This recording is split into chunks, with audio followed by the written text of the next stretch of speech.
as much as I did in June, but I think June is definitely an outlier month for me. I wouldn't say I read 20 books a month very often. This month, I think I read 15 books. I have my pile here to show you. I also have some books that I listen to on audio, and I don't think I read any books on Kindle this month. But no, I don't think I did. Anyway, let's jump right into my July 2026 reading wrap up. The first book that I read this month, I did listen to on audio. I'm surprised it took me so long to get to this book because it was the winner of the 2025 Booker Prize, and that is Flesh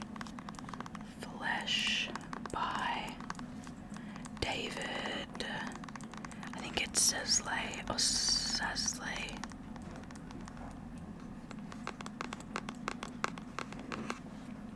This book really, I gave it 3 stars because the book itself wasn't that bad. Like, it was just meh for me. But it disappointed me that this book won the Booker Prize.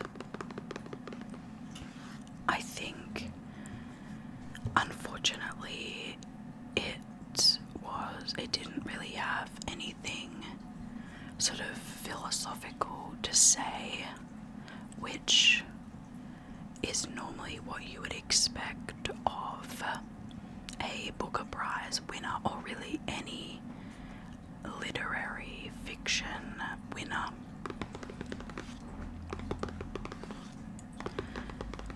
It was literally just a story about a man, and he wasn't even interesting in my opinion.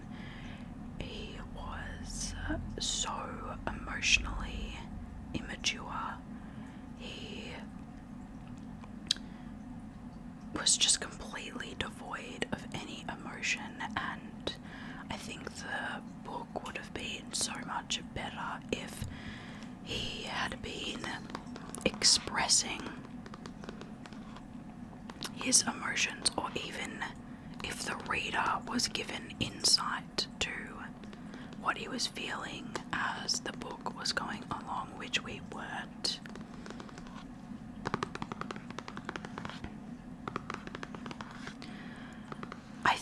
Honestly, I think that if a woman had written this book, it would not have even made the long list of the Booker Prize, because it was just so devoid of anything that makes us human and us interesting. On face value, as I said, the book was like fine, but I thought the pacing was just completely all over the place, and it was sort of hard to understand. This may have just been a problem with the audio, but it was hard to understand the time skips, because one page would be about 5 years in time, and then there would be like 300 pages that was about a year in time. So I found that to be quite disjointing, and I really didn't enjoy how the pacing went on. And I understand understand, like, it is difficult to write a story about someone's whole entire life in one book, but this was already like a 500-600 page book, so I thought of expected. And again, you've won one of the most prestigious literary prizes, and you can't even get the pacing and timing right. No, didn't enjoy.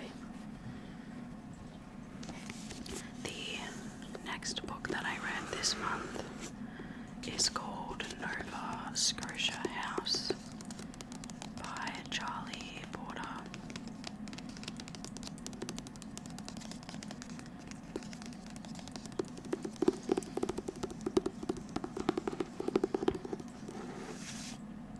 I really like this cover.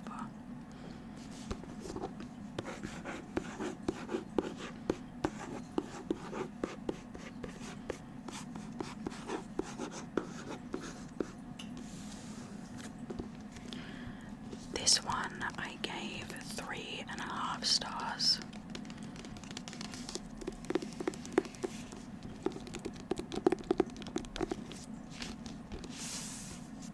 I feel like you can't do, the tapping doesn't sound as nice on hardcover books.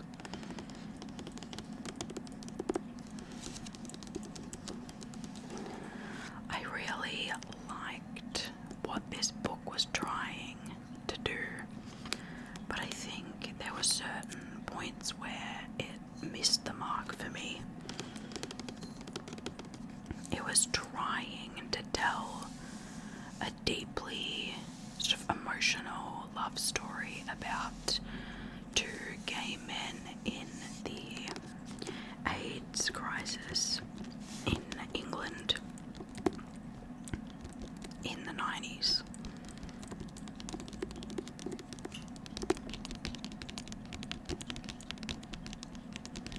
And if you don't know, England has most countries have quite a dark history when it comes to the LGBT community, but in England it was still illegal to be gay in the 90s and the 80s when the AIDS crisis was sort of in full swing.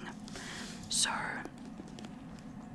many gay men lost their lives because if they did seek medical treatment, they could be imprisoned or fined or charged or whatever for being gay.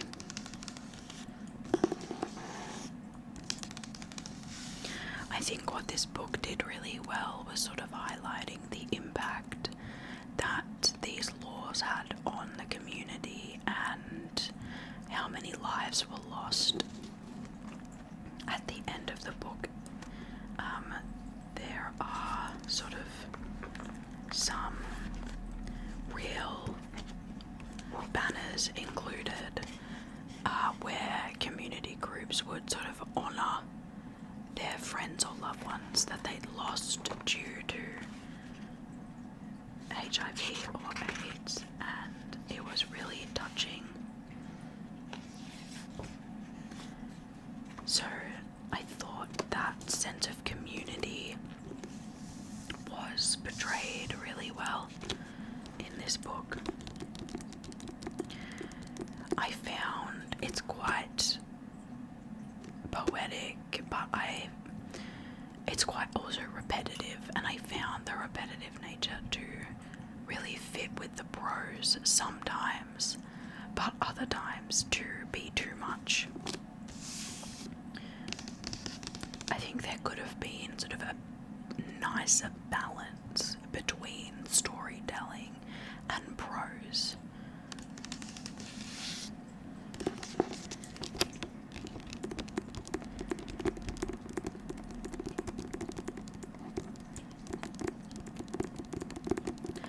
I also think that this book unintentionally pushes the gay characters into their stereotypes for example, the main character is this really lustful, sexual person who isn't happy in a monogamous relationship, and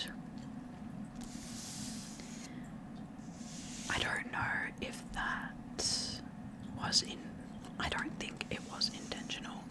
I just think that it fell into those stereotypes. I think it could have been a really beautiful love story if the two characters were genuinely in love and there wasn't another one like involved in secret relationships and etc, etc.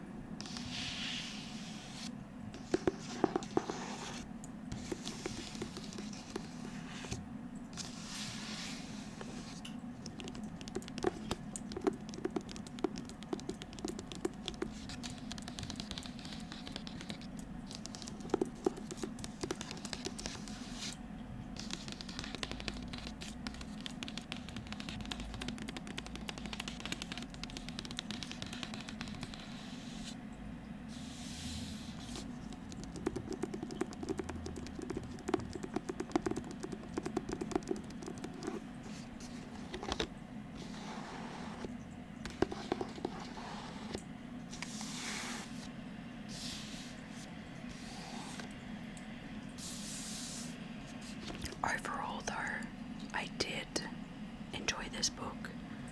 3.5 stars.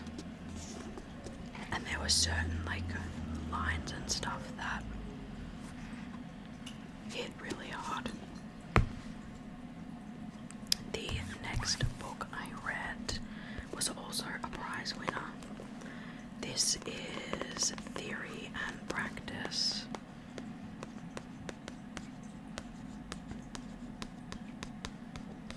by Michelle D. Gretzer. It won the 2025 Stella Book Prize and the Victorian Premier Literary Award in 2025. It was shortlisted for that.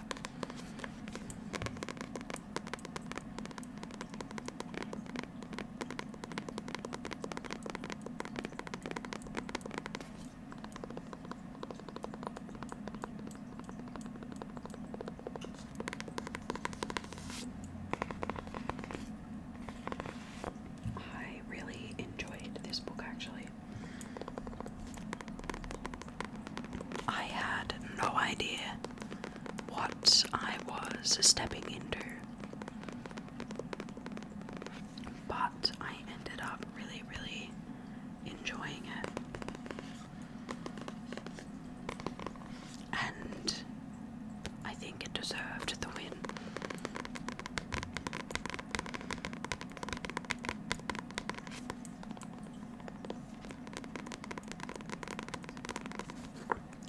As the title suggests, de Grazia this is a novel, but she's sort of exploring the differences between theory and practice, specifically in sort of art, and the novel goes through sort of being in your early 20s and navigating relationships, and it's trying to sort of highlight the difference between, you can have a strong, especially in relationships, you can think one thing and then the practice of that be different.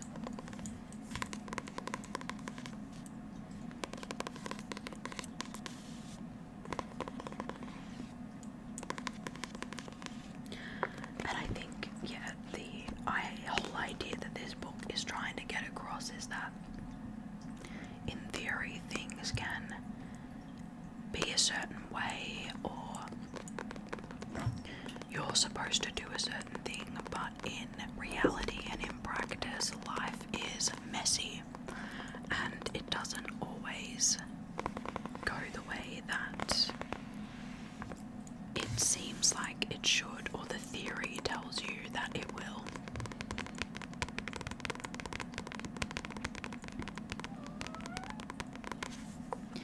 And I think that's what I really enjoyed about this book, is that it is playing with that idea, with the theme, but also in the writing. The writing sticks to the sort of theory conventions of writing, and then it doesn't, and it gets messy, and it gets weird at times. And it plays with style and genre, but that's what made the book so fun to read and so interesting. So I really enjoyed this book, and I think it totally deserved the win, and I found myself really taken aback, I suppose, with how much I enjoyed it.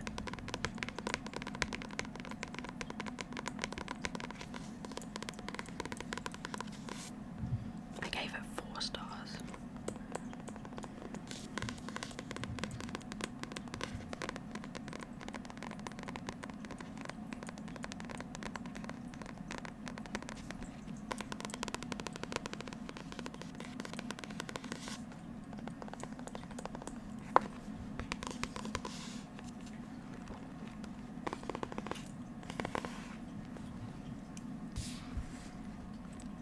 The next book that I read, I did listen on audio, and it's a little bit unconventional audio listen.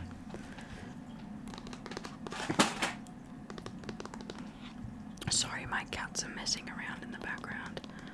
I thought that I had this book physically, and my book filing system said that I did, but I couldn't find it anywhere.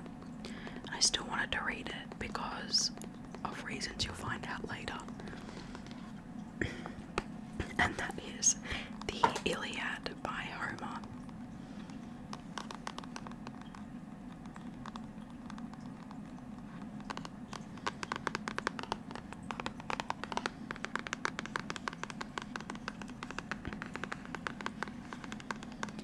I gave this one 3.5 stars.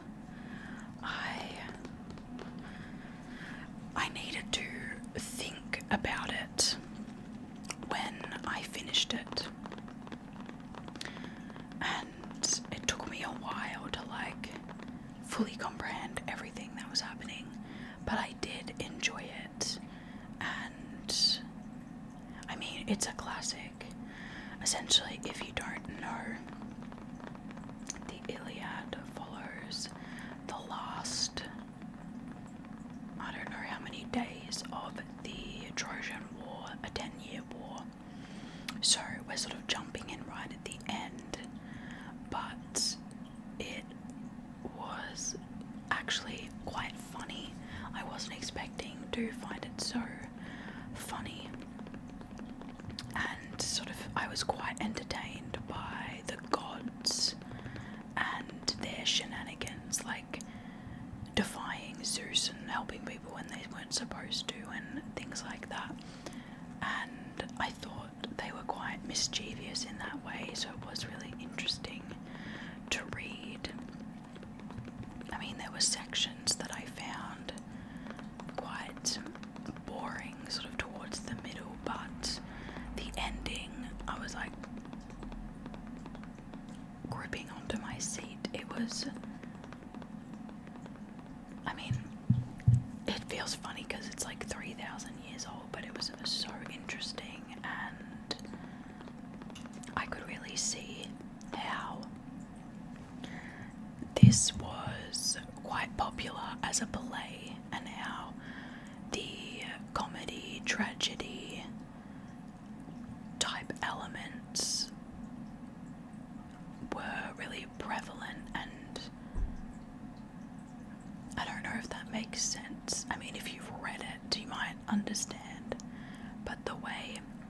these different elements came together, made for a really like entertaining story.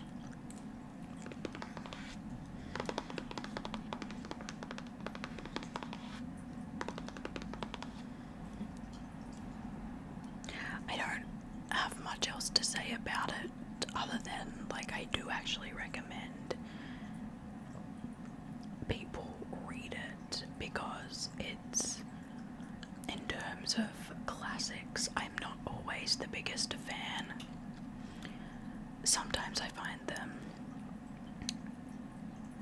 quite mundane or difficult to read, and I don't really understand why that certain book became a classic. For example, for me, like Huckleberry Finn and Tom Sawyer, don't know why they're classics. But I do understand why this one is so popular and has stood the test of time, because it genuinely is entertaining, and once you get over the sort of, it's not hard to read, it's much easier to read than say Shakespeare or Dickens, or, which is so interesting when you get into sort of Georgian English. I find those books quite hard to understand, but this was actually quite easy, and it's just verbose. That makes sense. The next book I also listened to on audio, and it is called We Could Be Rats by Emily Austen. When I first started reading this book, I hated it. I really was not having a good time. I was not enjoying it. But, I mean, mainly because the main character, Sigrid, was so narcissistic, or at least came across that way. She was, like, compulsively lying, and she was super self-obsessed, and that was really just pissing me off. I was not enjoying the experience. But around halfway through the book, the perspectives shift to her sister, and I enjoyed the sister's perspective much more. The writing significantly improves, I thought, on the second half, or at least it was less annoying than I found the first half.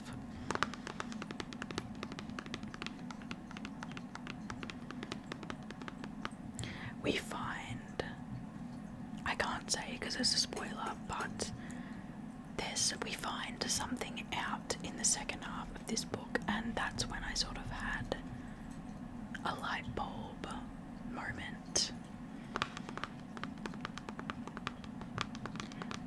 And I thought this book was particularly good at sort of highlighting how far sisters will go to protect each other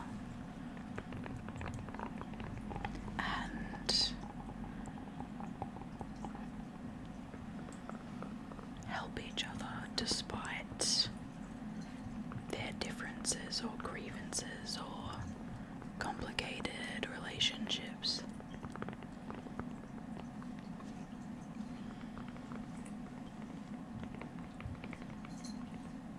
So in the end, I ended up liking it more than I disliked it. I gave it 3.5 stars once I had finished it.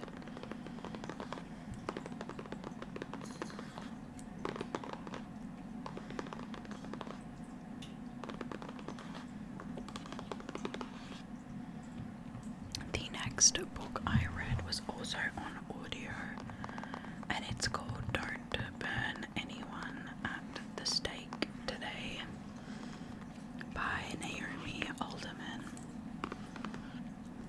Oh, this was such a miss for me. I was so disappointed.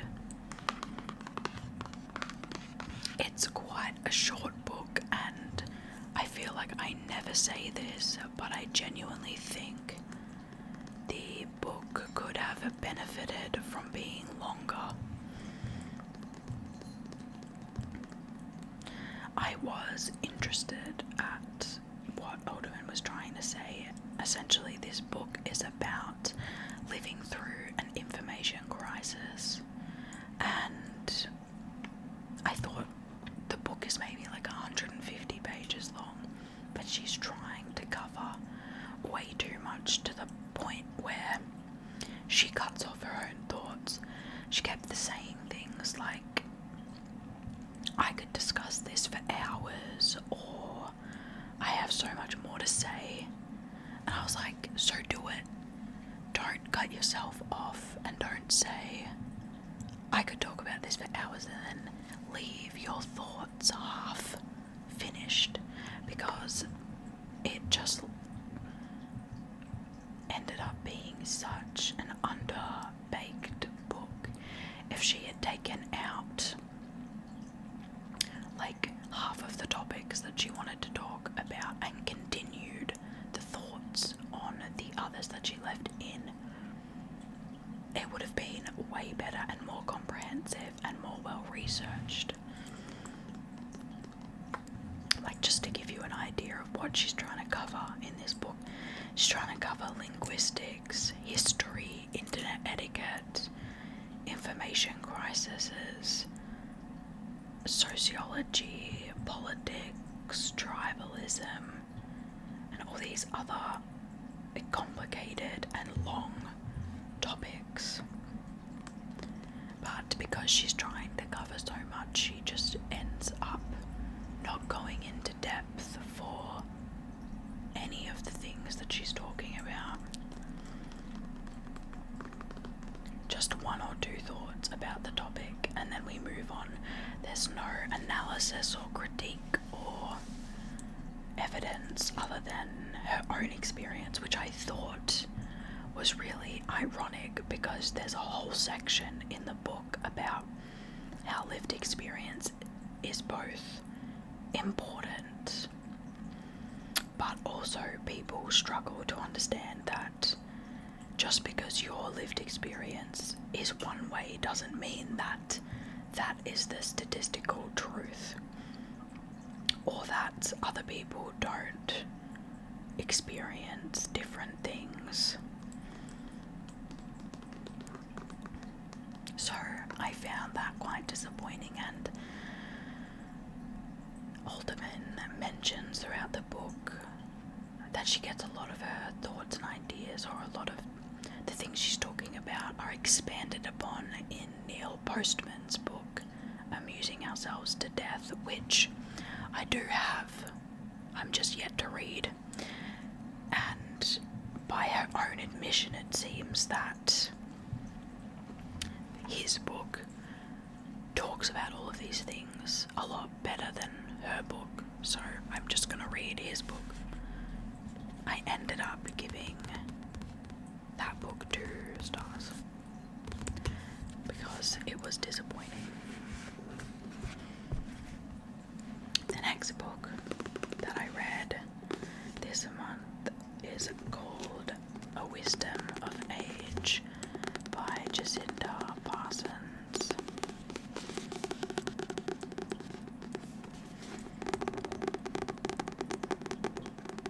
This book is actually borrowed from my mum, who got it at this author's book tour.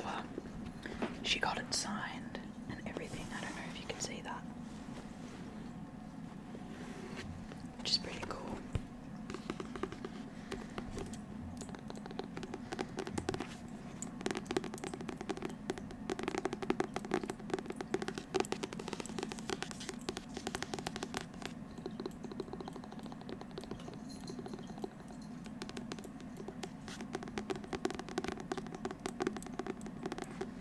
So this book is about, funnily enough, the wisdom of age, and mainly about how sort of once women hit their late 40s, they sort of get ignored by society and they're deemed as not important anymore. But this book is saying that there is so much wisdom to learn from older women, and I quite enjoyed it.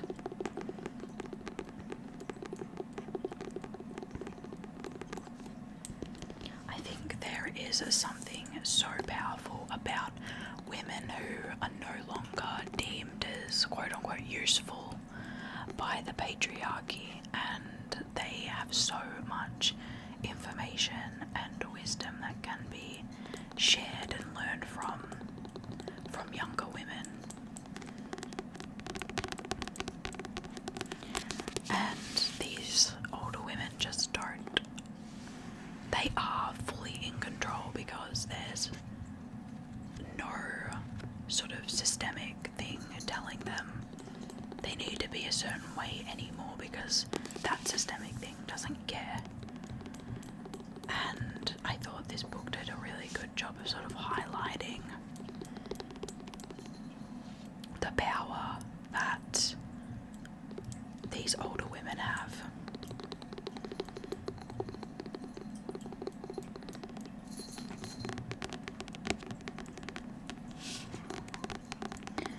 This book also sort of goes through and has conversations about how, for a lot of women, being a mother is their only identity, and how detrimental and dangerous that is to a woman, because there's so much more to us than just being a mother.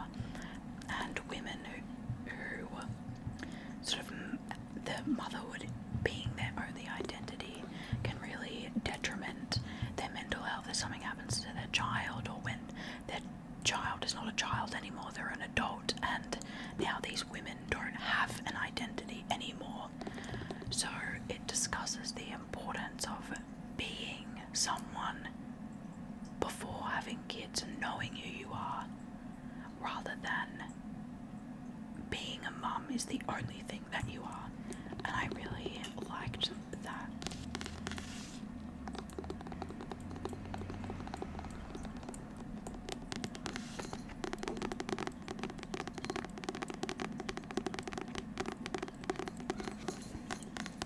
I just thought there were so many powerful stories from women of all different backgrounds that I really enjoyed reading. And I think I read quite widely, but stories from older women I feel like I read less so. But now that I think about it, I don't really think that's true. Like, I'm not sure, but I think I could definitely read, and I want to read more from older women, because, as I said, I just think they have so much wisdom to bestow upon people who will listen.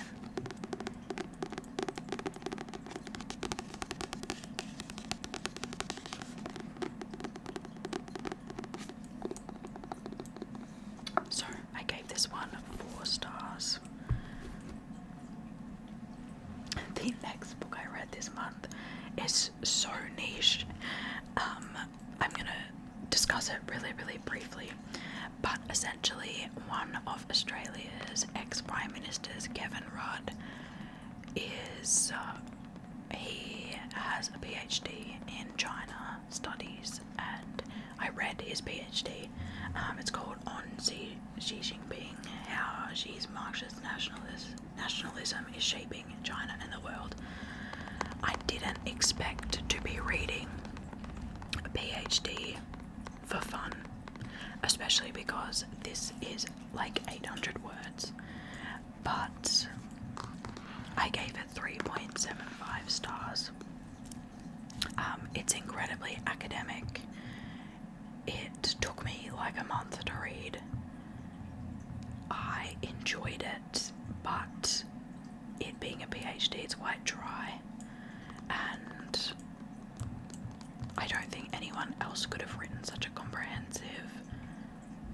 view of Xi Jinping, and if you're interested in China or what drives Xi Jinping or what is behind his mindset, I recommend reading it, but that's all I'll talk about because I don't want to bore you. The next book that I read this month, I have been meaning to get to for so long, and that is Rejection by Tony Tallathimwat. I'm not sure how you say his last name.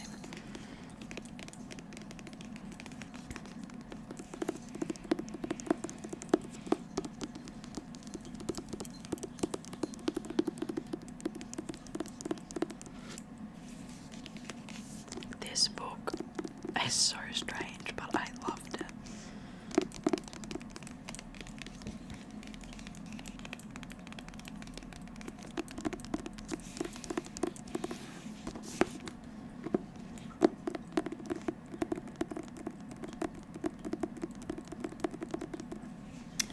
It is a short story collection, which if you watch my channel regularly, you'll know that I don't often like many short story collections, but I add this to the list of ones I like. It was so scathingly satirical, but also incredibly accurate in sort of the characters and the types of people it was portraying. I was dying. It was so funny, but so strange.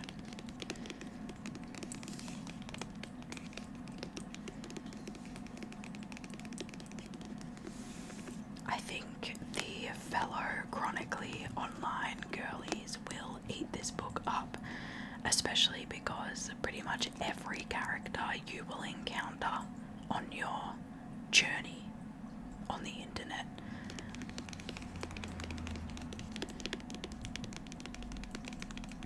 And I also appreciated that it's quite clear that the author is also spends quite a lot of time online, because the things he's referencing you would sort of only understand or get, and the amount of depth he puts into those references you would only get if you actually spend time in these spaces.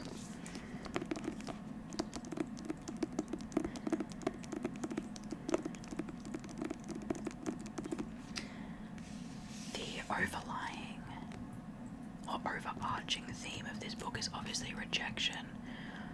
All of the stories are interconnected by theme and by character, but they also are related because this book showcases truly the worst humanity has to offer.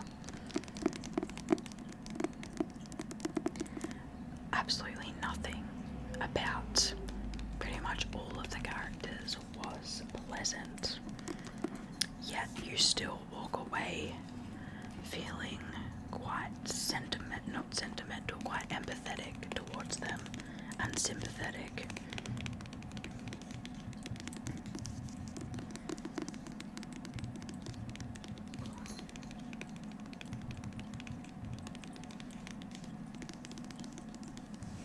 I think I would say that this book has the same sense of humour as the TV show Fleabag with Phoebe Waller-Bridge. So if you like the sort of humour in that TV show, I think you'll like this book.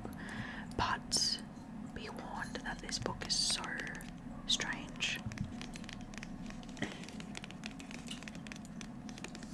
I really don't know how the author managed to encapsulate such, like, the worst of humanity, but also make it so funny.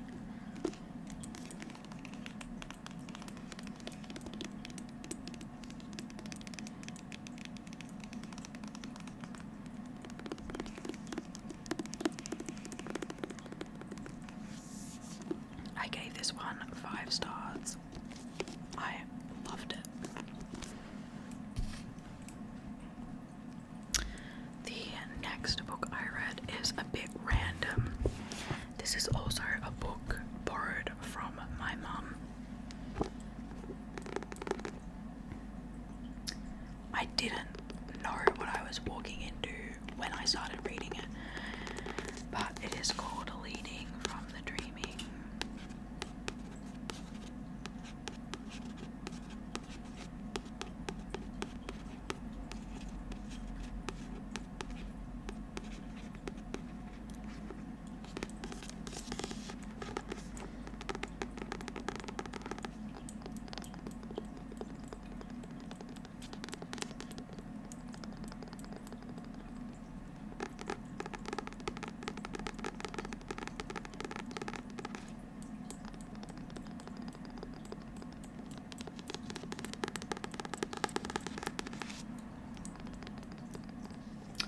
This book, well, firstly, I appreciate all of the sort of First Nations knowledge that was passed down through this book, and I thought it was quite interesting, the cross-section between Indigenous knowledge and practice and leadership. But I thought a lot of the advice in this book was quite surface level. Essentially, this book is about using Indigenous knowledge and practice to be a leader, but it wasn't in sort of philosophical sense. It's more genuinely like for business owners, and I'm obviously not a business owner, and so I don't even know why I read this book, to be honest. I was not the demographic or target audience. I thought some of the stuff it would like recommend was actually insane, that some CEOs and leaders don't already think this. Like, it had all these like leadership tips throughout the book. Here's one of them: respecting others begins with respecting yourself. Find another one.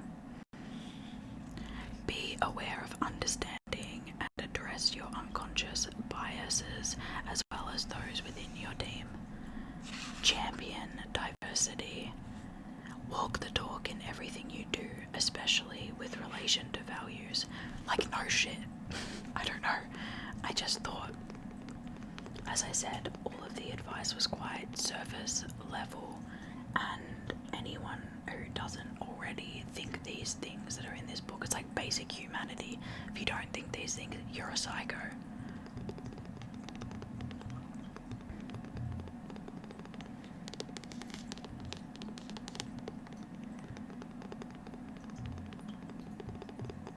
I also thought, or I'm trying to square the circle here about sort of, okay, using Indigenous knowledge and practices, right, to run a business, that's fine, but implementing these things in a capitalistic society that sort of prioritizes profit over ethics seems completely antithetical to what that Indigenous knowledge is actually telling you to do. It's telling you to share, it's telling you to not rip people off, to be kind, to not exploit the land, all of these things. It's completely just opposite to what capitalism prioritizes. So I just don't think that you can run a successful business in a capitalistic society that follows Indigenous wisdom and knowledge. It seems completely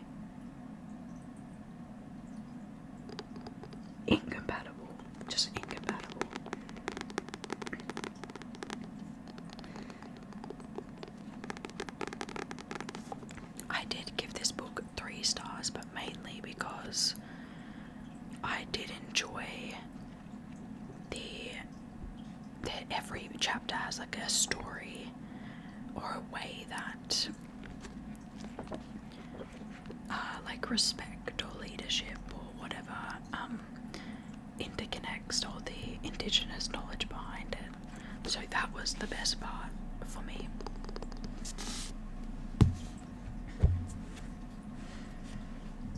The next book that I read, oh, I had so much fun. I really, really enjoyed this book.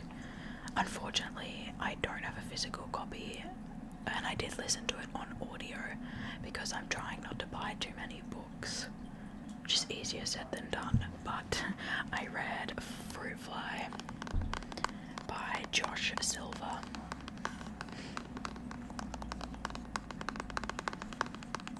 I loved this. I gave it 5 stars. I thought it was so great.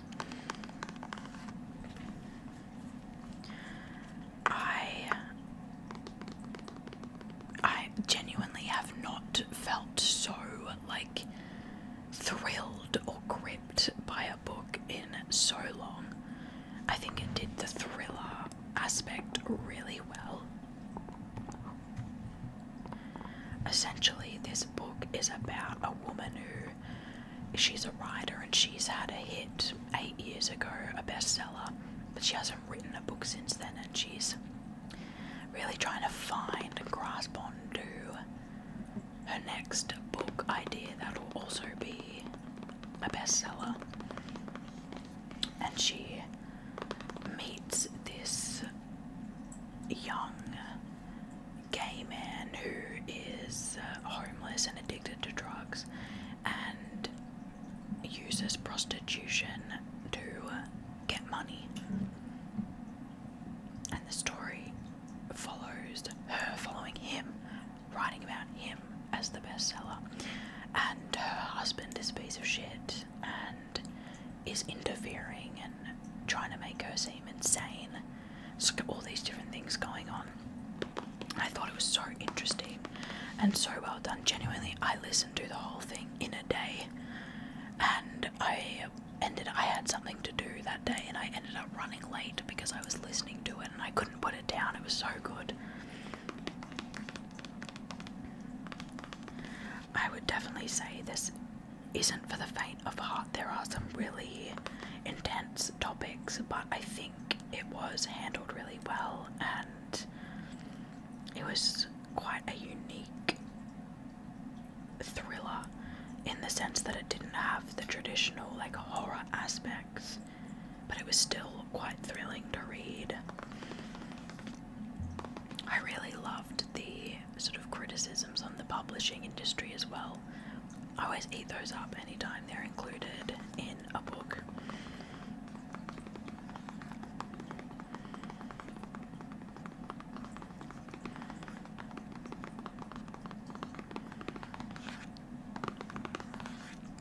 I think that one is better going in blind, so I won't say anything else about it other than 5 stars, totally worthy of all of the hype. The next book that I read was Worry Doll by Laura McPhee Brown. This book just came out.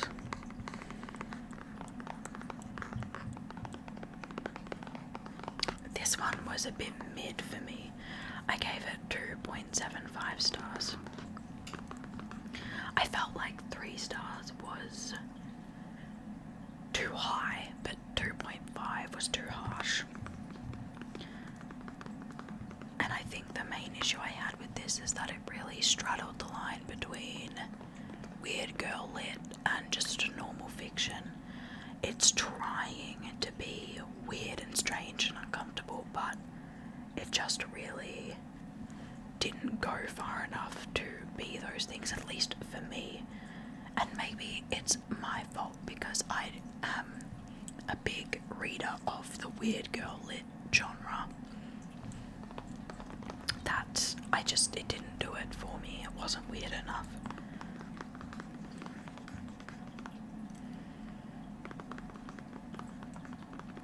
And I think the book covers 2 different perspectives, and I think the first woman, Eloise, her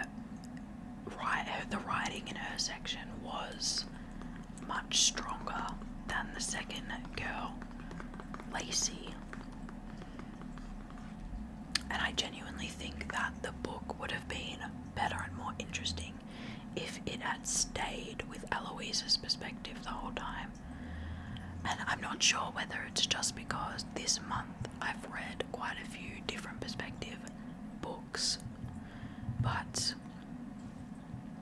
I'm kind of over that trope. I don't think every book needs to have two different perspectives in the book.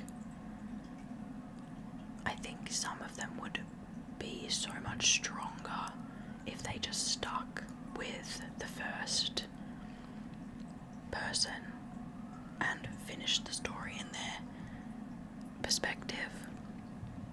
I don't know, sometimes I think it works and sometimes I don't, and I don't think it worked in this story because the second perspective was not as well fleshed out or written, so I was quite disappointed.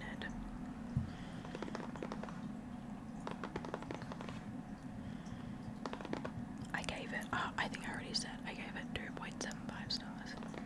This next book though also just came out and I liked it a lot.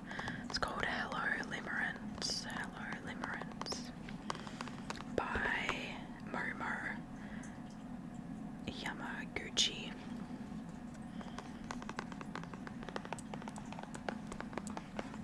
This was really fun. This was a girl's read.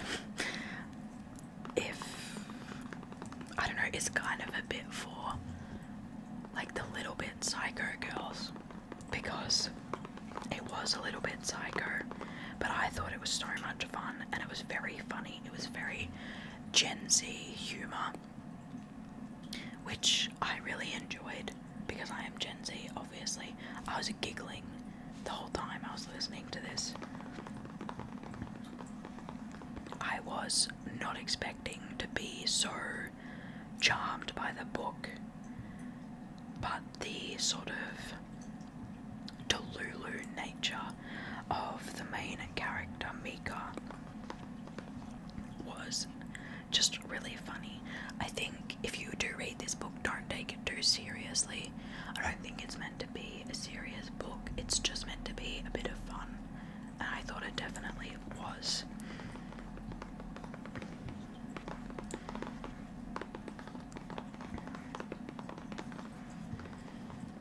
I think a lot of young women, like Gen Z women, will definitely relate to Mika's character, and it's also quite a short book. I think it's only it's less than 200 pages for sure, but I liked how quick and snappy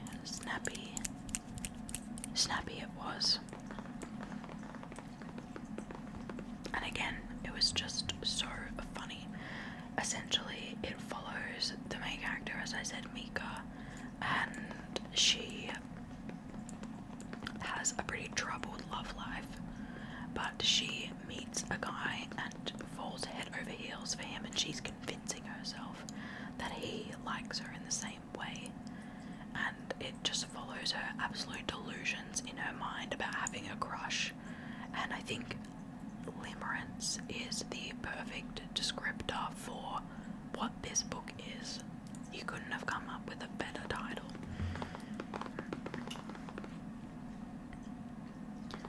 Loved it. I have 2 more books to share with you today.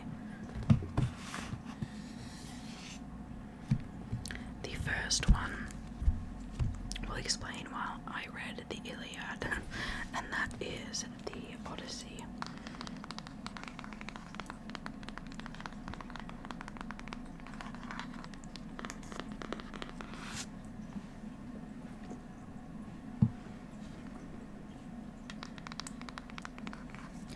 With the Odyssey coming out, the film by Christopher Nolan, this month, I wanted to read the Odyssey before I went to see it, because I'd never read it before.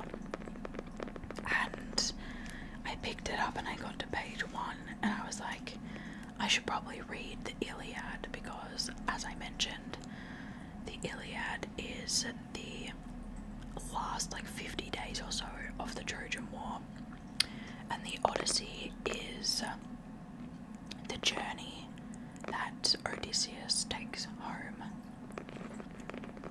The Trojan War is 10 years long, and his journey home is also 10 years long. He is the king of Ithaca, and I did enjoy this, but I actually thought the Iliad was better.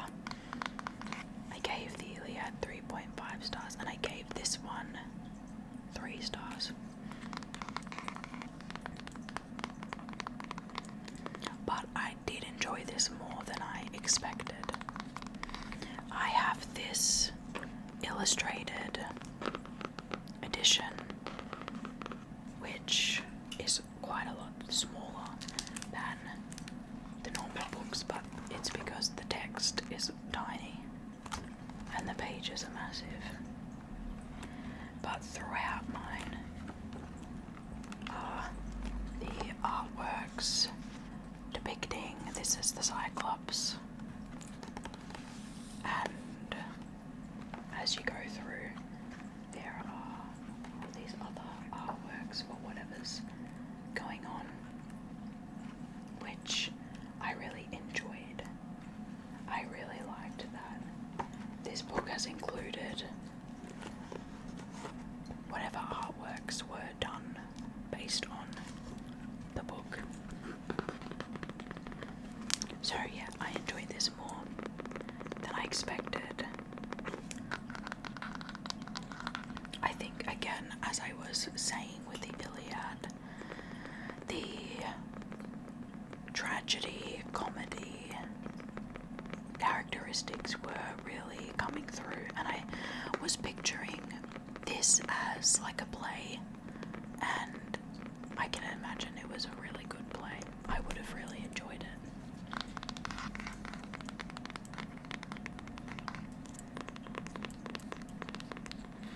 I had the same issue with this one as I did with the Iliad, in that I was getting a little bored towards the middle, but I still think it's worth the read, and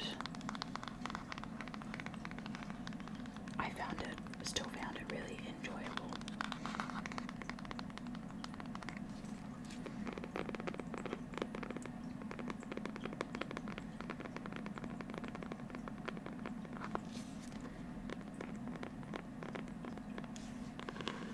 And if you are wondering, I did see the movie, and I enjoyed the movie as well.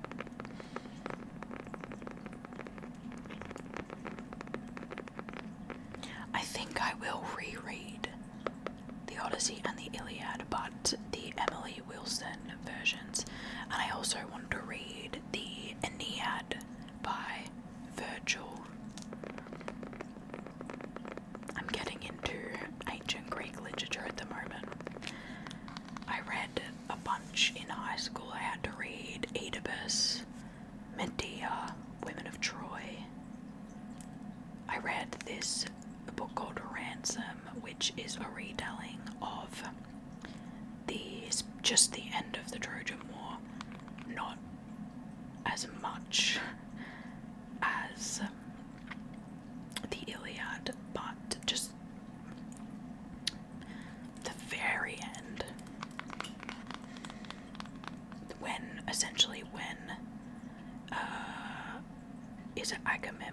Agamemnon has the ransom for the 2 women that he took from Hector.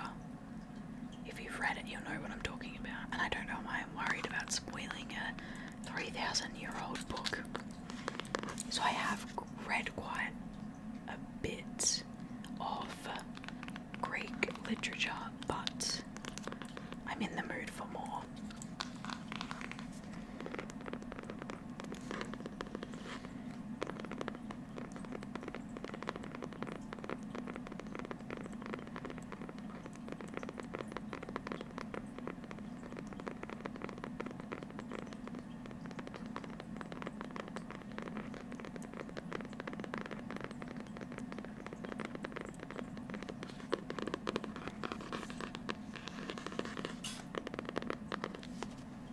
And the final book that I read this month was my book club read, and that is Lonely Grounds by Stephanie Wambuku.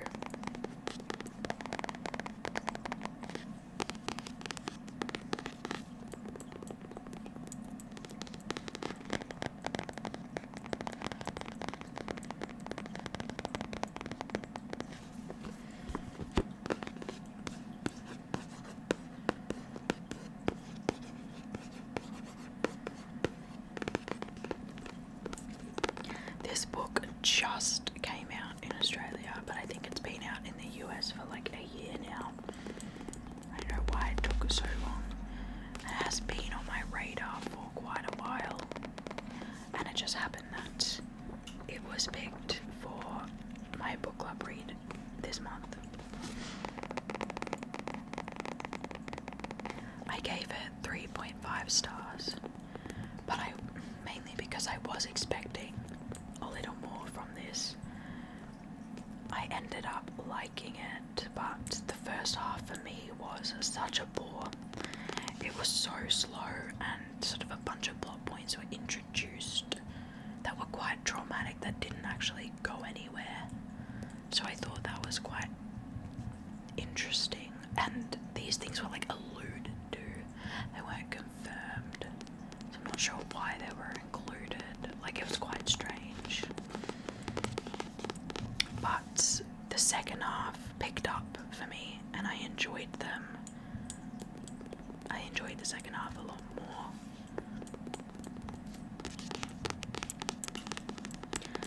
Essentially, this is the story of a girl named Ruth, and she becomes best friends with a girl named Maria. And Maria's doesn't have any parents, she lives with her aunt, and they're inseparable when they're in primary school. But as they go through high school and get into university, they start to drift apart. And we're still following Ruth, but it's mainly about Ruth's relationship with Maria. And Maria, I would say, is not very dependable. Like, I wouldn't call her a good friend, nor is she someone that I would really want in my life. But Ruth is like addicted to her. She can't live without her. And it follows their story as they both become successful artists in New York, where it's quite competitive. So it was interesting, but it just wasn't what I thought.